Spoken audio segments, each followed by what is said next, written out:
ఈ ప్రభుత్వం వచ్చిన తర్వాత ప్రక్షాళన మొదలుపెట్టాం. ఆల్ రౌండ్ ప్రక్షాళన. ఒక పక్క నకిలీ మద్యం లాజికల్గా తీసుకుపోవడం కోసం సిట్ వేసాం. సిట్ అది దాని పని అది చేస్తూ ఉంది. ఇంకొక పక్కన ఎక్కడికక్కడ ఈగలని వ్యవస్థ పెట్టి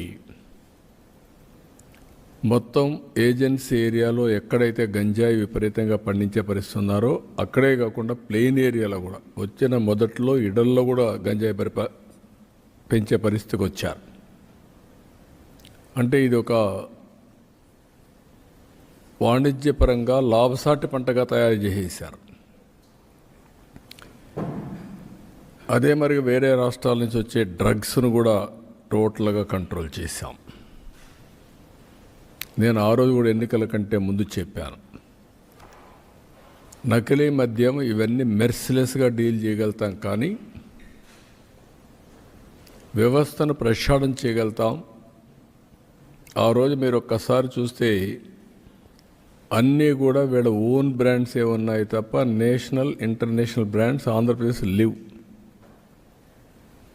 వీళ్ళ ఓన్ బ్రాండ్స్, ఆ ఓన్ బ్రాండ్స్నే ఇక్కడ ప్రమోట్ చేసి ఏ బ్రాండ్ కావాలనో ఆ బ్రాండ్ అమ్మే పరిస్థితి వచ్చి దాన్ని లీగలైజ్ చేశారు. వ్యవస్థని షాపులు లీగలైజ్ చేశారు.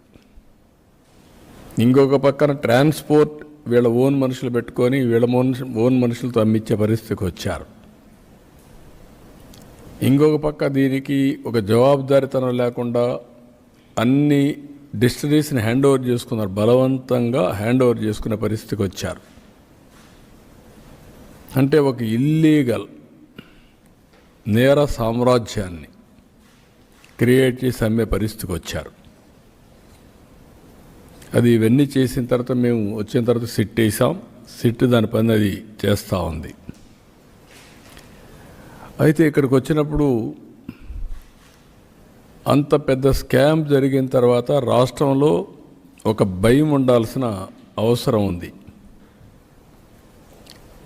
భయం లేకుండా బరిదెగిచ్చారంటే there is some conspiracy again.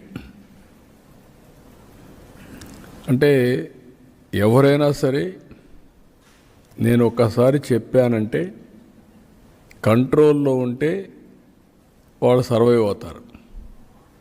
Control తప్పి ఇష్టానుసారంగా మేము చేస్తాం, మీ వల్ల అయింది మీరు చేయండి అంటే మాత్రం, నేను ఆ రోజు కూడా చెప్పా, ఒకసారి కొరడా తీసుకుంటే మాత్రం విశిక్షణ ఉండదు. నేరస్తులు ఎవడైనా ఎవరి ముసుగులో వచ్చినా ఎవరు ముసుగేసినా ముసుగు తీసి నేరస్తుల్నే చూస్తానని చెప్పి నేను చాలా స్పష్టంగా చెప్పాను. అందుకే ఒక పక్క ప్రక్షాళన, ఒక పక్క ఇలాంటి నేరాలు చేసే వాళ్ళని వన్స్ ఫర్ ఆల్ ఈ రాష్ట్రంలో ఒక ఫ్యాన్సీ తయారైంది. నేను చాలా రోజులు మీరు చూస్తే, ఈరోజు కాదు నేను రాజకీయాల్లో, నిన్నటికి 15 సంవత్సరాలు నేను ముఖ్యమంత్రిగా కంప్లీట్ చేశాను. అరుదైన రికార్డు ఆంధ్రప్రదేశ్లో. ఒక 15 ఏళ్ళు అపోజిషన్గా ఉన్నా, 30 ఏళ్ళు ఒక పార్టీ అధ్యక్షుడిగా ఉన్నా. మా పార్టీనే అధికారంలో మీరు చూస్తే ఒక 22-23 సంవత్సరాలు ఉంది. ఇప్పటికి 22 ఏళ్ళ పైన ఉంది. ఇవన్నీ తెలిసి ఎప్పుడూ చూడనటువంటి విపరీతమైన ధోరణి, విపరీతమైనటువంటి నేర చరిత్ర కలిగిన నాయకులు నేరాలు చేసి ఘోరాలు చేసి ఎదుటి వాళ్ళపైన గుడ్డగా కాల్చి ముఖానేసినట్టు ఎదుటి వాళ్ళపైన వేసి తప్పించుకోవాలని ప్రయత్నం చేస్తున్నారు. అయితే నేను వాళ్ళపైన ఏం చేయాలో చేస్తూనే వ్యవస్థను ప్రక్షాళన చేయడానికి ఎక్కడికక్కడ టోటల్గా ప్రక్షాళన చేసే బాధ్యత తీసుకొస్తాం. ఈరోజు దేశంలో అన్ని రాష్ట్రాలతో సమానంగా అన్ని రాష్ట్రాల కంటే మెరుగైనటువంటి ఆర్థిక ఏదైతే మద్యం విధానం తీసుకొచ్చాం. అన్ని రాష్ట్రాల్లో ఉండే విధానాలన్నీ స్టడీ చేశారు. స్టడీ చేసిన తర్వాత ఎక్కడెక్కడ బెస్ట్ ప్రాక్టీస్ ఉన్నాయి అవన్నీ కూడా తీసుకున్నారు. అంతకు మునుపు నైబరింగ్ స్టేట్స్ నుంచి మధ్య మన రాష్ట్రానికి వచ్చేది. దానికి కారణం ఇక్కడ నాణ్యత లేని మద్యం, విపరీతమైన ధరలు, కామన్ మ్యాన్ భరించలేని భారం అన్నీ కలిపి ఫైనల్గా వ్యవస్థ కూలిపోయే పరిస్థితికి వచ్చింది. కర్ణాటక నుంచి బార్డర్కి, తెలంగాణ నుంచి ఆ బార్డర్కి, తమిళనాడు నుంచి, ఒరిస్సా నుంచి, అన్ని రాష్ట్రాల నుంచి వచ్చి అక్కడ మద్యం, మిగిలింది ఇక్కడ ఇల్సిట్. ఇప్పుడు అన్నీ కూడా కంట్రోల్ చేశాం, బెస్ట్ పాలసీ ఇచ్చాం. ఇప్పటికే చాలా జిల్లాలని ఐడి ఫ్రీ డిస్ట్రిక్ట్స్గా కూడా డిక్లేర్ చేశాం. తొందరలో మిగిలినట్టు కూడా చేస్తాం. అది వచ్చినప్పుడు ఆల్వేస్ ఛాలెంజెస్ వస్తే డిపార్ట్మెంట్ రాటు తేలుతుంది. ఇప్పుడు దానికోసం నిన్న జరిగిన ఇది ఒకసారి మీ అందరికీ ఆలోచిస్తే,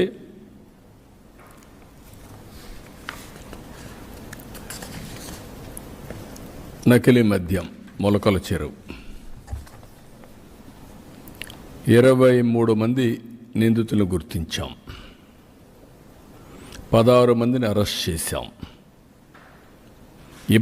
ఇబ్రహీంపట్నంలో 12 మంది నిందితులుగా గుర్తించి 7 మందిని అరెస్ట్ చేశాం. 4 పీటీ వారెంట్లు నమోదు చేశాం, విదేశాల్లో ఉన్నారని. ప్రధాన నిందితుడు A1 జనార్దన్ ఇప్పటికే అరెస్ట్ అయ్యాడు. ఇవన్నీ కూడా చూసిన తర్వాత ఈరోజు ఇన్వెస్టిగేషన్ చేస్తూ ఉంటే నాకు వచ్చినట్టు నేను ఎప్పటికప్పుడు బ్రీఫింగ్ తీసుకుంటున్నాను. తప్పు చేసిన వాడు ఎవ్వడు కూడా తప్పించుకోవడానికి వీలు లేకుండా చేయడం కోసం డిపార్ట్మెంట్ అప్రమత్తం చేయడమే కాకుండా ఎక్కడెక్కడ సమస్యలు ఉంటే అవన్నీ కూడా అనలైజ్ చేసుకొని నేను చెప్పాల్సి కూడా చెప్తున్నాను. ఎవరిని వదిలిపెట్టద్దండి. అందుకే మా పార్టీ వాడైనా కూడా ఇమ్మీడియట్గా సస్పెండ్ చేశాం. ముందు వెనక చూడాల, ఒక్కరోజు కూడా చూడాల. నేను ఒక్కరోజు కూడా చూడలేదు అంటే నేరస్తుల్ని ఎవరిని వదిలిపెట్టను అనేదానికి దానికి అర్థం. అది అయిన తర్వాత ఈరోజు మీరు చూస్తే నేను ఎప్పుడు కూడా పేద ప్రజల ఆరోగ్యం కంటే నాకు ఏది ముఖ్యం కాదు. నేను పదే పదే చెప్తున్నాను. అది చెప్పినప్పుడు మొలకల చెరువు వచ్చిన సంఘటన ఫస్ట్ బయట పెట్టింది మా వాళ్ళు లీడ్ తీసుకొని చేశారు. కానీ మూలాలకు పోతే కొన్ని షాకింగ్ వార్తలు కూడా వస్తున్నాయి. ఆ షాకింగ్ వార్తలు ఇప్పుడే నేను చెప్పను మీకు. ఇవన్నీ వాస్తవాలు బయట రావాలి. దీన్ని అంత ఈజీగా వదిలిపెట్టను.